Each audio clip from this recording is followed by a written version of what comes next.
बिटिआरनि सामाजिक आरो राजखान्थियारि जे थासारि बे थासारिखौ लानानै जि सावरायबाय थानाय जेफोर खोथा बाथ्राफोर आरो जेराव मोननै राजखान्थि दोलो बड'लेण्ड सोमावसारनायनि गेजेरजों जोनोम मोननाय आरो बे सोमावसारनायाव दैदेनबोनाय नेतृत्व होनाय दैदेनगिरिफोरजों दैदेनजानाय इउपिपिएल आरो बिपिएफ मोननै दोलोनि गेजेराव जि खौसेथिखौ लानानै बुजाबुजिखौ लानानै नैबे साननैसोआव जायफोर खोथा बाथ्राफ्रा दिनै मिडियायाव दान्थे बिदान्थे बा गावबा गावनि खोथाफोरखौ जेरैबायदि प्रेजेन्टेसन बा बुंलायनाय जि थासारि आरो बे थासारियाव दुलाराय बर' फरायसा आफादनि जि बिथिं बा मेटाराबो बारम्बार फैबाय थादों। दा बेखायनो दुलाराय बर' फरायसा आफादनिफ्राय बे खोथाखौ स्पष्टयै आङो बुंनो नागिरदों जे दुलाराय बर' फरायसा आफादा जेब्लाबो जोङो खौसे आवगायलांनायखौ जों लुबैयो। बड'फानि जे आदर्श बुहुमनि बर'फ्रा खौसे जानांगौ, थां आरो थांनानै थानो हो आरो माहारिबाद जातीयताबाद जातीय चेतनाखौ लानानै दुलाराय बर' फरायसा आफादा जेब्लाबो खामानि मावबोदों। दा बेखायनो थांनाय 2024 सननि आगस्ट दाननिफ्राय 2024नि डिसेम्बर दानसिम इउपिपिएल आरो बिपिएफ मोननै दोलोनि गेजेराव बुजाबुजिनि आधाराव बबेबा मोनसे बिन्दोआव सावरायलायनानै खौसे आवगायलांनो हायो नामा? मोननै दोलोनि जायफोर दैदेनगिरिफोर दङ, हाइस्ट लेभेलनि जायफोर दैदेनगिरि दङ, बिनि गेजेराव सिलिगुरियाव, गुवाहाटीयाव, क'क्राझाराव, बङाइगावनि चिरांनि धालिगाव बे सावरायलायनायफ्रा जादोंमोन।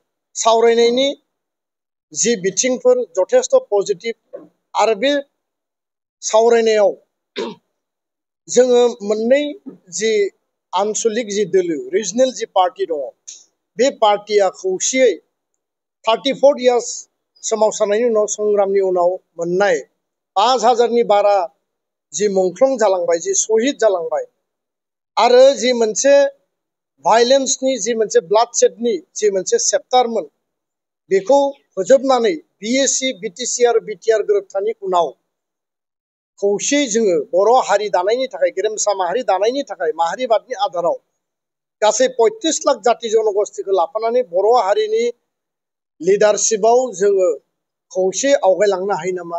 बेनो गुबै मोन्थोरमोन। नाथाय फैयै फैयै बे हाबाफारियाव, बे सावरायनायाव दुलाराय बर' फरायसा आफादाबो मैखोमै जों बिफाव लादोंमोन। मोननै दोलोनि दैदेनगिरिफ्रा गावबा गावनि लेभेलावबो सावरायलायनाया जादोंमोन आरो फैयै फैयै डिसेम्बर दाननि उनाव बे सावरायनाया थाबथादों। दा बेखायनो दिनैनि समाव जोङो नुदों जे हाग्रामा महिलारि बिथाङा फिन खेबसेबाव खौसेथि, गोरोबलायनाय, बुजाबुजिनि खोथाखौ रायखांदों। मानगोनां प्रमद बर' आथिखालनि बिटिआरनि चिफ बिथाङाबो बे खोथाखौ रायखांदों आरो गुबुन गुबुन दैदेनगिरिफ्रा रायखांदों। दा बेखायनो जों खावलायगोन जे दान्थे बिदान्थेया मोनसे मार्जित मोनसे सिस्टेम आरो मोनसे संजमनि गेजेरजों जाहाथे जालायो, खोथा बाथ्राफ्रा जाहाथे गाज्रि लाइनाव थाङा। खारन जों दिनैबो हास्थायो, दिनैबो लुबैयो जे 34 इयार्स आन्दलननि बिनिमयाव मोननाय जोंनि जि सेल्फ डिटारमिनेसन, जि आत्मनियन्त्रणनि जि मोनसे 6 शिड्युल, जि बिटिसि बिटिआर, बेखौ जोङो बोरैहाय मजबुतै रिजनेल राजखान्थि दोलोनि आवथायावनो जों लाखिनानै दोननो हायो। आरो जायफोर राष्ट्रीय दल दङ, दिनै सेन्ट्रेलाव बिजेपि, स्टेटआव बिजेपि आरो मोनसे समाव बिपिएफ हान्जायाबो बिजेपिजों लोगो जानानै सरकार सालायदोंमोन स्टेटआव, काउन्सिलाव। मोनसे समाव कंग्रेसजों लोगो जानानै सरकार सालायदोंमोन आरो दिनै इउपिपिएल दोलोआ बिजेपि दोलोजों बुजाबुजिनि आधाराव सरकार सालायगासिनो दङ। जायफोर नेशनेल पार्टी बिथांमोना जेब्लायबो रिजनेल पार्टीखौ सहाय खालामगोन, मदद खालामगोन, आशीर्बाद होगोन आरो बुजाबुजिनि आधाराव मालाबा सरकार सालायगोन। बेयाव जोंहा जेबो बुंनो गोनां गैया।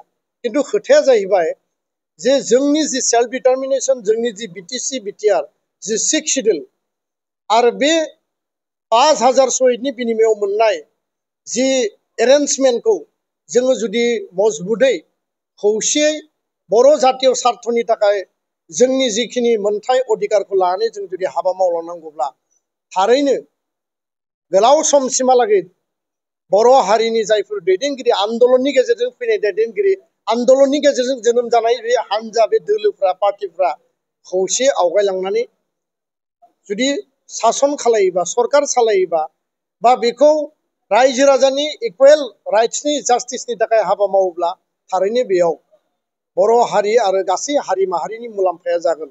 दा बे खोथाखौसो लानानै दुलाराय बर' फरायसा आफादा बै समाव हांख्रायदोंमोन। हांख्रायनाय बायदि खौसे बयबो बाहागो लादों आरो सावरायनायनि बेलायाव सावरायै सावरायै जेला मोनसे लेभेलसिम सहैबाय दुलाराय बर' फरायसा आफादा हाग्रामा महिलारि बिथांखौ लोगो हमदों आरो जि लोगो हमनायाव रबिराम नार्जारि मानगोनां एमएलए बिथां खाम्फा बरगयारि मानगोनां बिथां आरो दुलाराय बर' फरायसा आफादनि गाहाय नेहाथारि खनिन बसुमतारि हाग्रामा महिलारि जों साब्रै जयै बे सावरायनायाव जों बाहागो लादोंमोन आरो बिथाङा जथेस्थ' पजिटिभ खोथाखौ बे समाव बुंदोंमोन। बे एखे खोथाखौ लानानै दुलाराय बर' फरायसा आफादा मानगोनां प्रमद बर' आथिखालनि बिटिआर चिफ बिथांजों जों सावरायदों आरो बिथाङाबो जथेस्थ' पजिटिभै बे आवगायलांबाय थानांगौ आरो बबे बिन्दुआव सावरायनायनि आधारा जि मोनसे मेकानिजम जि मोनसे परिबेस जिखौ जोङो बिल्डआप खालामनो हायो बिनि थाखाय परिकल्पना खालामनांगौ बा सावरायनानै लामा दिहुननांगौ बे खोथाया दङमोन। नाथाय फैयै फैयै नुबाय जे सिडली बाइ इलेक्सननि उनाव मोननै दोलोनि गेजेराव दैदेनगिरिफोरनि गुबुन गुबुन लेयाराव दान्थे बिदान्थेया सोलिबाय, नांलाय खमलाय थासारिया सोलिबाय आरो बे दान्थे बिदान्थे नांलाय खमलाय खोथा बाथ्रानि जि मोनसे संजम गैयैनि थाखाय बे सावरायनाया बिनस्थ' जादों। बे सावरायनायनि परिबेस थासारिया नस्थ' जादों। नस्थ' जानानै दिनैसिमबो बे थासारिया बे लेभेलावनो थादों। दा बिसायख'थि फैगासिनो दङ। 1-2 मासनि गेजेराव बिटिसिआव बिसायख'थि जागोन। बे बिसायख'थिखौ लानानै फिन खेबसेबाव दिनै खौसेथिनि बाथ्राया प्रायरिटियाव ओंखारदों आरो दुलाराय बर' फरायसा आफादा थांनाय 13 जुलाइआव बर'नि गासै माहारियारि आफाद बर' थुनलाइ आफादखौ लाफानानै जोंनि एक्स बिएलटि एक्स एनडिएफबि आरो गुबुन गुबुन माहारियारि आफाद आबोफ हारिमु आफाद जातीय दल संगठनखौ लानानै 14टा दल संगठनखौ लानानै जोङो सावरायदों।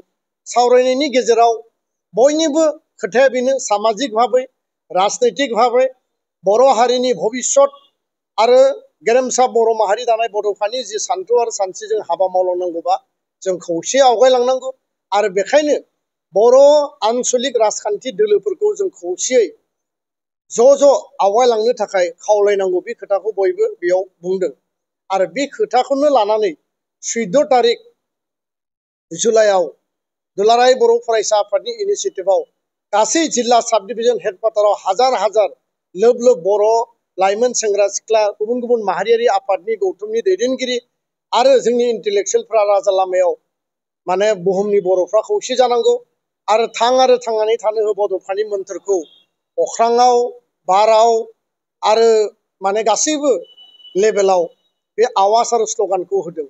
बे मानसिफोरा अरुणोदय नागिरनानै फैयाखै। बे मानसिफोरा आइवाइ न' नागिरनानै फैयाखै। बे मानसिफोरा आइबिएस स्किम नागिरनानै फैयाखै।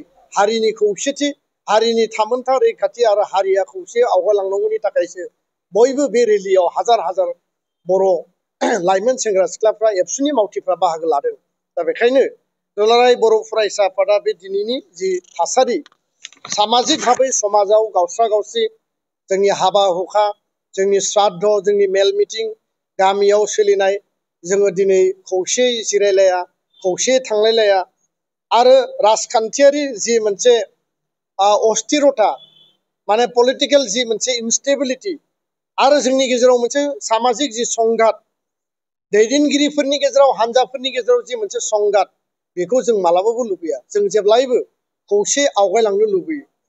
दा बेयाव आङो खावलायगोन जे जों जि मोनसे सेटआप जि एरेन्जमेन्टखौ जों मोनबाय बेखौ जोङो मजबुतै आवगायलांनांगौब्ला आन्दलननि गेजेरजों जोनोम मोननाय राजखान्थि दोलो इउपिपिएल बिपिएफ आथिखालाव गोदानै जोनोम मोननाय एपिबिसि दोलोआनो जाया मानो जों खौसे आवगायलांनांगोन आरो राष्ट्रीय दलआ जोंखौ जेब्लाबो मदद होनांगोन, आशीर्बाद होनांगोन, हेफाजाब होनांगोन।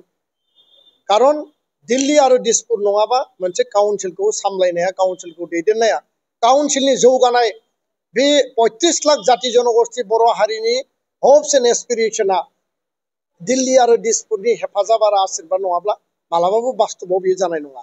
गोदोबो होदों, दिनैबो होनांगोन, इयुनावबो होनांगोन। नाथाय जोङो जोंनि माखासे बिथिंखौ लानानै जों आवगायलांनायनि थाखाय जोंहाबो एजेन्डा थानांगोन। दा बेखायनो नैबे राजखान्थियारि जे थासारि, दुलाराय बर' फरायसा आफादा जों बेखौनो खावलायो जे बर' हारिया लुबैयो, रायजो राजाया लुबैयो, आफादफोरा लुबैयो, दैदेनगिरिया लुबैयो, बे दोलोफोरनि सायाव दिनै बयबो मोखां नायनानै दङ, नोजोर होनानै दङ जे बिथांमोना बबेबा बिन्दुआव बुजाबुजिनि आधाराव खौसे आवगायलांनो हायो नामा, बा सावरायलायफिननो हायो नामा, आरो फिन सानफिननो थाखाय पुनर बिबेसना खालामनो थाखाय दुलाराय बर' फरायसा आफादा खावलायदों। खौसे जागोन ना जाया, गोरोबलायगोन ना लाया, बा खौसे आवगायलांगोन ना लाङा, बे समनि खोथा, समनि बाथ्रा आरो दैदेनगिरि आरो हान्जाफोरनि सायाव निर्भर खालामगोन। खिन्थु जोंनियाव मोनसे आसा आरो मिजिंआ दङ जे खौसे आवगायलाङोब्ला, खौसे सावरायलायोबा माबा नङा माबा मोनसे फिथाइ थायगोन। दा बेखायनो आं खावलायबाय जे जोङो सिरियासलि, डेडिकेटेडलि जोङो हाबाफोरखौ मावनांगोन, सानलायनांगोन, जाहाथे खोथा बाथ्राफ्रा हारिया खैफोदाव फैनाय, हारिया धंस जानाय, समाजा गावस्रा गावस्रि जानाय आरो बेबायदि खोथा बाथ्राफ्रा जाहाथे ओंखारलाया, आरो जों संजम आरो सिरियासलि जाति जातीयताबादनि खोथाखौ साननानै 34 इयार्स आन्दोलननि उनाव एबसुनि आन्दोलन, बिएलटि आन्दोलन, एनडिपि आन्दोलन, 5000 शहीदनि बिनिमयाव मोननाय, जिनाहारि आरो मुंख्लंनि बिनिमयाव मोननाय, आरो नैबे जि ब्लाडशेड भायलेन्सनि बिनिमयाव दिनै जोङो जि मोनसे सान्तिखौ गायसनबाय, बे सान्तिनि गेजेरजों जोङो जाहाथे खौसेथियै आवगायलांनो हायो। खारन मोनसे आग्नेयागिरि, मोनसे बेयाव लाभा बेरफ्रुनाय बायदि मोनसे थासारि जोंनियाव दङमोन। आरो जि थासारिया दुंहावनानै दिनै मुलुगाव, भारताव, आसामाव बर'फोरनि आन्दोलनखौ सोमोनांहोनानै बिथांमोना संबिधाननि आधाराव अधिकार होनो थाखाय बाध्य जादों।